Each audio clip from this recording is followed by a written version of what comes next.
Hi everyone, कैसे हैं आप सब। दोस्तों, होप आप सब बहुत ही अच्छे और स्वस्थ होंगे और अपनी तैयारी को आप लोग अच्छी तरीके से कर रहे होंगे। दोस्तों, बात करेंगे डेट प्लस बी के बारे में, जो काफ़ी सारे एस्पिरेंट्स काफ़ी सारे कमेंट्स कर रहे हैं। उनके दिमाग में जो बहुत सारे सवाल आ रहे हैं कि DET plus B TST mathematics की कट ऑफ कितनी जा सकती है, कम जा सकती है या अधिक जाएगी, और रिज़ल्ट कब तक आएगा, और डोज़ियर से रिलेटेड जो भी डाउट्स आ रहे हैं उनके बारे में बात करेंगे। तो दोस्तों, रिक्वेस्ट ये रहेगी आप लोगों से कि अगर आप लोग पहली बार चैनल पे आ रहे हैं या आप लोग आते जाते रहते हैं सही, तो प्लीज़ आप लोग इस चैनल को सब्सक्राइब कर लीजिए, क्योंकि मैं डेट प्लस बी से रिलेटेड ही वीडियोज़ इस चैनल में बनाता हूँ। तो दोस्तों, बात करेंगे सबसे पहले DET plus B TST mathematics के रिज़ल्ट के बारे में। तो अभी आप लोगों को पता है कि फ़ाइनल आंसर की जो है वो नहीं आई हुई है, और उसके आने के जो चांसेस बन रहे हैं वो अभी जो है, जो 5 दिन बचे हुए हैं दिसंबर में, इसमें ले लीजिए, और 3-4 दिन जनवरी में ले लीजिए, अब या मैक्सिमम से मैक्सिमम फर्स्ट वीक ऑफ जनवरी ले लीजिए। बस इतने में ही फ़ाइनल आंसर की आ जाएगी, इसमें कोई दो राय नहीं है।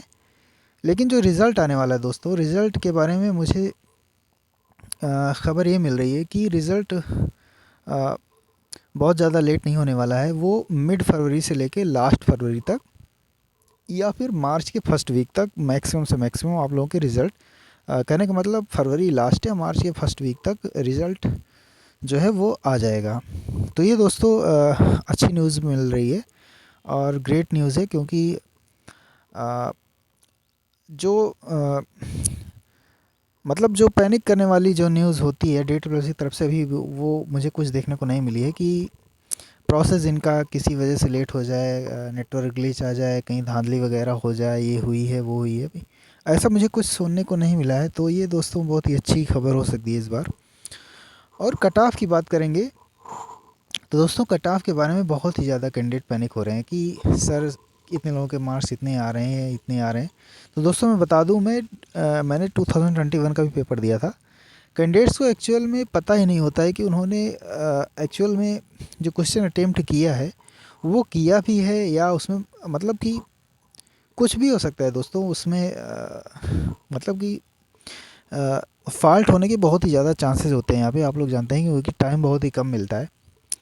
तो कुछ करना कुछ और होता है, कर कुछ और आते हैं, और नेगेटिव मार्किंग भी है। तो इस वजह से बहुत ज़्यादा कट ऑफ नहीं जाने वाली है। अगर आप लोग बहुत ज़्यादा पैनिक हो रहे हैं तो इसमें आपकी गलती है, क्योंकि यहाँ पे आप लोग देखेंगे उठा के तो जो डीट प्लस भी टीएसटी मैथमेटिक्स की पिछली बार की जो कट ऑफ थी वो 80 पर ही गई है, और लगभग कैंडिडेट्स सेम उतने ही इस बार भी अपीयर हुए हैं। बल्कि इस बार जो है वो पेपर पिछली बार से अ, थोड़ा सा टफ ही मैं कहूँगा, क्योंकि इस बार कैलकुलेटिव है। और अ, अब तुक्का उक्का किसी का भिड़ गया तो बात अलग है, नहीं तो कुछ पेपर जो है वो कैलकुलेटिव है और आसान, मतलब जिनका कॉन्सेप्ट बढ़िया से क्लियर था, चाहे वो थ्योरेटिकल हो चाहे वो न्यूमेरिकल हो, वही जो है क्वेश्चन अच्छे से अटेम्प्ट कर पाए होंगे। और मैक्सिमम से मैक्सिमम कितने कर पाएंगे, लगभग 50 से 55 या 60 कट पिटा के 50 मिल जाए अगर, तो वो बहुत ही बेहतरीन कैंडिडेट हैं जिनके 50 के आसपास जो है वो मार्क्स आ रहे हैं पार्ट बी में।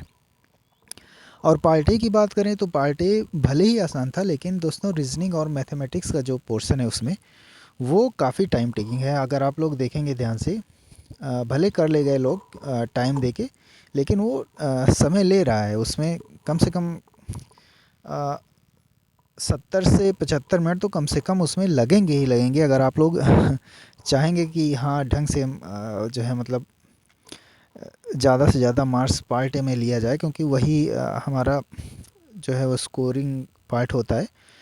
तो इस वजह से पार्ट बी जो है वो मैक्सिमम से मैक्सिमम समझ लें कि जो पार्ट बी में पास हो रहा है और पार्ट ए में अगर वो 65 to 70 स्कोर कर रहा है, तो वो जो है वो एक सेफ़ जोन में जा रहा है। उसे पैनिक होने की इस बार ज़रूरत नहीं है। और बात करेंगे दोस्तों एससी एसटी वालों की ना, तो ये लोग मैं कहता हूँ अपने जो इनका जोन है वो लगभग 80 से शुरू होता है और 80-90 से शुरू होता है। बस इसी के आसपास अगर वो हैं और वो पास हैं अपना, तो उनको दोस्तों थोड़ा सा होप रखना चाहिए। बहुत ज़्यादा पैनिक होने की उन्हें ज़रूरत नहीं है इस बार। और बात करेंगे जो बाकी की कैटेगरीज़ हैं, जैसे ईडब्ल्यूएस में दोस्तों मैं देख रहा हूँ कि ईडोजियर के लिए तो कट ऑफ कम दे रहे हैं 90 के आसपास, लेकिन जो फाइनल कट ऑफ है वो लगभग 118 से 120 के आसपास जा रही है ईडब्ल्यूएस की। तो फ्लक्चुएसन ईडब्ल्यूएस में बहुत ही ज़्यादा देखने को मिल रहा है। लेकिन दोस्तों बात करेंगे अपने सब्जेक्ट की, तो इतना ज़्यादा फ्लक्चुएसन नहीं मिलेगा। मैक्सिमम से मैक्सिमम जो है वो आ, पिछली बार तो मिले ही नहीं कैंडिडेट ईडब्ल्यूएस इनको। इस बार अगर मिलेंगे भी तो आ, अब देखें एग्जैक्टली तो कोई नहीं बता सकता, लेकिन हाँ इतना ज़रूर है कि ईडब्ल्यूएस वाले ओबीसी वाले जो है वो अगर 105 से 110 के बीच में हैं, तो वो जो है वो बिल्कुल होप रख के चलें कि उनका सिलेक्शन हो सकता है। और जनरल वाले अगर वो 110 प्लस हैं, 110 से 115 के आसपास अगर बन रहा है उनका, तो उन्हें भी पूरी तरह से होप रखना चाहिए। लेकिन अगर कहें दोस्तों कि हाँ 120 प्लस ही जाएगी सबकी और 110 ही प्लस रहेगी, तो ऐसा नहीं लग रहा है, क्योंकि ऐसा दोस्तों संभावना नहीं है। डी प्लस भी इतना ज़्यादा नहीं जाएगी कट ऑफ। 110 प्लस जनरल वाले बिल्कुल होप रख सकते हैं। और अब जिनका 115 प्लस है, 120 प्लस है भाई, उनके तो क्या ही कहने। तो कहने का मतलब ये है, अगर आप लोग इतने मार्क्स बन रहे हैं तो एस सी एस टी वालों के 90 के आसपास या 90 से 100 तक, और मतलब पार्ट बी क्वालिफाई होना चाहिए और मार्क्स लगभग 90 के आसपास अगर बन रहे हैं, तो ये जो एस सी एस टी वाले हैं इनका इसमें हो जाएगा। और E W S O B C वालों का 105 से 110 के आसपास हो जाएगा मैक्सिमम। और जनरल की 110 प्लस, 110 से 115 अगर इतने बन रहे हैं तो बिल्कुल होप रख सकते हैं। बहुत ही ज़्यादा पैनिक होने की इसमें ज़रूरत नहीं है दोस्तों।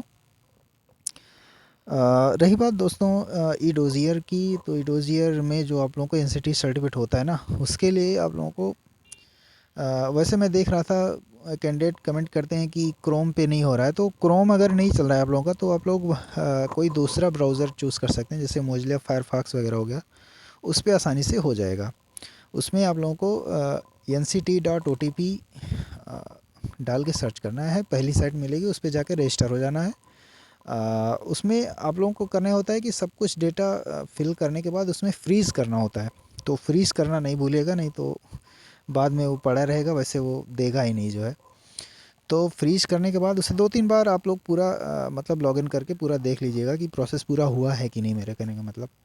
तो दोस्तों वो अगर हुआ रहेगा तो 1 हफ़्ते के अंदर जो है वो आपको सर्टिफिकेट इश्यू कर देगा।